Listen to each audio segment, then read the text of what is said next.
Hey, what's up everyone? Adam here with brahwegotthis, and today we have some exciting news that I think a lot of people are excited about, and that is the newest reveal of the next chapter for ESO, which is ESO Necrom, which is going to feature a brand new class called the Arcanist in ESO.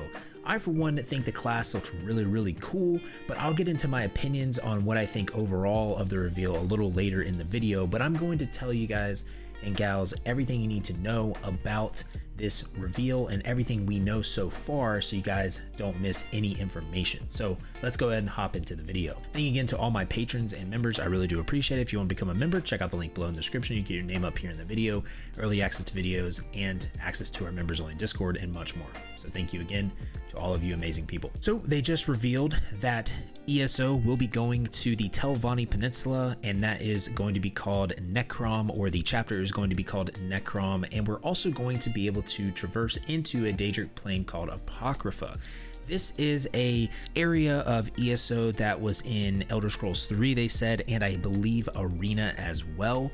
And it's going to be centered around the Daedric prince, Hermaeus Mora, who is like the all-knowing prince. It's kind of like a tentacle looking creature with eyes, and it looks kind of creepy, so it's actually kind of cool. And so this expansion is going to be centered around the Dark Elves, and it's going to be, again, near the Morrowind area of Tamriel. So you're going to see some of the mushrooms and all of that Morrowind architecture, all that stuff, right? And so with this zone, it's going to be the standard 30-ish hours of content in the zone. So you're going to have access to new delves, public dungeons, world bosses, a new trial, a brand new type of world event, which will be just probably a reskin of Dolmen's, and also you're going to be able to do a ton of different side quests. You're going to have 10 new item sets, new antiquities to dig up, new collectibles, and you're going to have new achievements and titles to earn as well.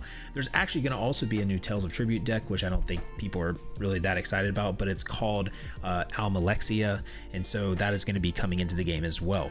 This expansion will actually drop on June 5th, 2023 for PC and Mac, and it will drop on June 20th for consoles. So if you're wondering about the release date, it is going to kind of compete with Diablo 4.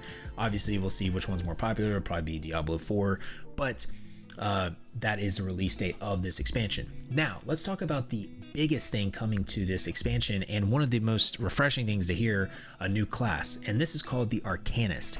And I'm just gonna say, this class looks like the coolest class in the game, and it hasn't even been released yet. The abilities actually look just fantastic, and I'm really interested to see kind of what they do with other classes going forward in the future, because when you see some of the footage of the abilities, it's just kind of mind-blowing, to be honest. What the Arcanist is, it is the 7th playable class in ESO, and basically there's going to be 3 skill lines for it, just like every other class, and those skill lines are based off of defensive playstyle, supporting playstyle, or offensive. So the offensive skill line is going to be called the Herald of Tome skill line. You manipulate arcane energies to bombard your foes with damaging blasts, beams, and more. This includes active abilities such as Rune Blades, which launches lethal projectiles to your foes, generating crux as you do. And you're wondering, what is crux? So the Arcanist class is introducing a new combat mechanic called crux.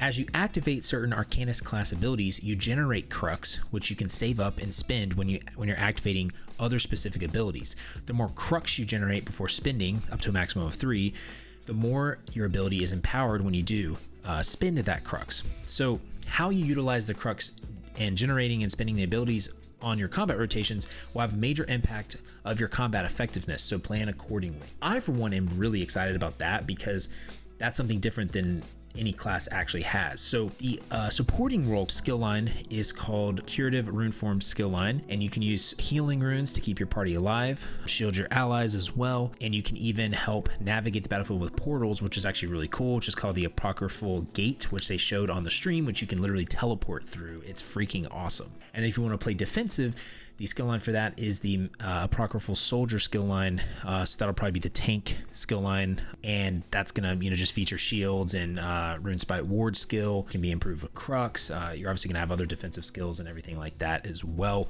The Arcanist class, I love the green aura effect of what they look like, but the actual animations look really good, and I love the crux system. I think that'll be cool. I'm interested to try it out and see how different it feels. But moving on, let's talk about the future of ESO this year, because they also mentioned a few other things related to Q1, Q3, Q4. So in Q1, we're going to be getting the Scribes of Fate dungeon DLC. It'll go live March 13th, 2023 for PC and Mac, and March 28th, 2023 for Xbox and PlayStation consoles. This will be obviously a part of the Shadow over Morrowind saga, and it's going to be dungeons, and so just the typical, sounds like 2 dungeon DLC. There's going to be probably quality of life things or some sort of base game update as well along with that. And then Q2 will be our expansion.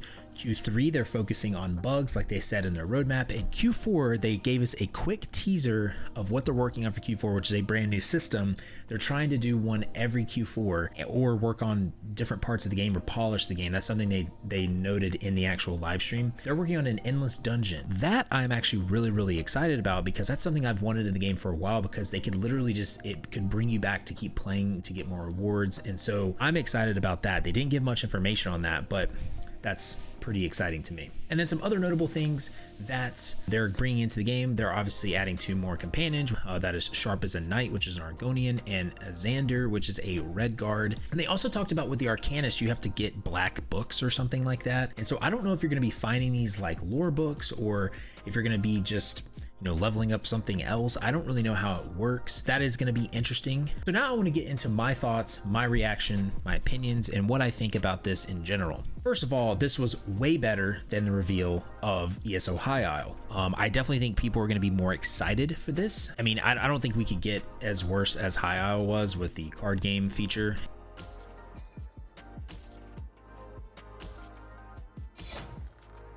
And so maybe, there's people that are just hating this in general, but it was definitely way better than that, right? Now, a lot of people were like, well, why aren't they fixing the game right now? They should fix the game first, all this stuff. People have been surprised by this. And to be honest, guys, they told us at the end of the year last year what was going to happen. Q1 was going to be a dungeon DLC. Q2 was going to be an expansion. They said the first half of the year was not changing, and Q3 was going to be bug fixes, which was new, and then Q4 was going to be a new system. I don't know why people were surprised about that, because they literally told us at the end of the year that was what's going to happen. So yeah, I'm not sure why people are surprised by that. But moving on to more opinions of this, I really thought we were not going to get spellcrafting. I don't know how spellcrafting would be balanced, so I was not super surprised that we didn't get spellcrafting. I know some people are pretty disappointed by that, but maybe we'll get that at some point. Also, other people were surprised that this was the most requested feature, and I'm not surprised by that. I just didn't think we were going to get a class. I really did not expect a class, because they've been working on balance for so long, and I haven't heard any crazy updates with the hardware. I mean, I know they've been incrementally doing it, so maybe it's getting there, but I was actually really surprised it was a class. But it makes sense that a class was the most requested feature, because people have been wanting a new class since Elsewhere. I mean, it just builds hype, it brings hype, right? And so along with the class, the thing I'm really surprised about, though, really, is the animations. The animations look amazing. They look completely different than any other class in the game, which is, one, actually encouraging, and it actually gives me hope for the future for the game. And two, it just makes me wonder, like, how well is this gonna run, on systems? But the animations look unique, and they look awesome. Honestly, that gets me excited. And so I would love to see them actually revamp the older classes maybe in another quarter, and maybe make the skills more unique, maybe change the way the classes work, kind of give them different things. Like they have Crux with Arcanist, maybe give Dragonite something else instead of, I don't know, maybe making it just all Magicka, stamina, and health based, right? But the animations honestly look fantastic. That's really encouraging. And then the other thing I'm excited about, because I want to stay with the pros first and then we'll talk about the cons, is the endless dungeon system they briefly mentioned. Sounds really cool, and I think that is definitely something that will help the game go in the right direction. Now, let's get to the other aspect of the reveal. There's definitely people that are a little underwhelmed by it. There's definitely people that they don't know if this is going to be enough to bring them back, and I definitely understand why, because having a new class is cool, right? It would add some hype, it will add some new ways to play for a little bit, but when you really boil it down, right, nothing fundamental in the game has changed, right? The lack of reward structure, the bugs, right, the different issues people have with the game. So I can understand why people maybe are like, man, like this still doesn't really change the way the game is played, so I really don't want to come back. I'm still going to have the same issues, but it's just a new class. I totally get that. But I will say that having a new class is better than a card game. And I will say that having a new class will be more exciting for a little bit longer than having a card game. And I think people,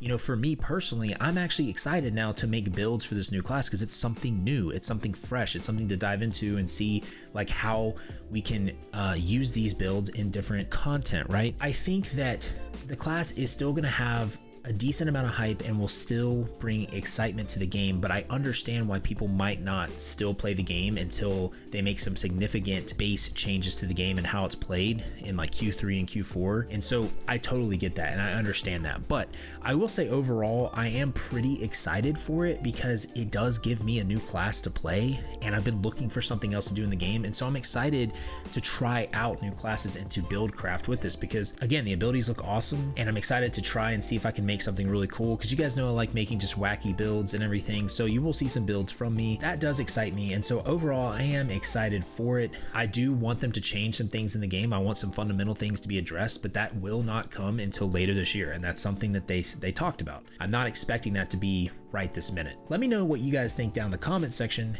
and like the video if you guys do like this. I'd like to try to hit 1,000 likes on this video if we can, please.